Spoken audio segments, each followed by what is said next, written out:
বাংলাদেশের আগামী ২০২৫-২৬ অর্থবছরের প্রতিরক্ষা বাজেট নিয়ে আলোচনা-সমালোচনার ঝড় উঠেছে।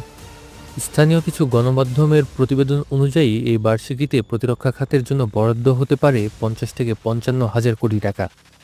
তবে এ সংক্রান্ত কোনো দাপ্তরিক ঘোষণা এখন পর্যন্ত প্রকাশিত হয়নি, যা বাজেটের চূড়ান্ত রূপরেখা নিয়ে জল্পনা বাড়িয়েছে। সম্প্রতি সামাজিক মাধ্যমে নৌবাহিনীর জন্য ৬টি সাবমেরিন ক্রয়ের গুজব ছড়ালে তা ভিত্তিহীন বলে জানানো হয়েছে। নৌবাহিনীর গতিশীল পরিকল্পনা বিশ্লেষণে দেখা যায়, আগামী ৫ বছরে মাত্র ২টি সাবমেরিন সংগ্রহ করার লক্ষ্যমাত্রা নির্ধারণ করা হয়েছে। এটি নৌশক্তির আধুনিকরণের ধারাবাহিক প্রচেষ্টার অংশ।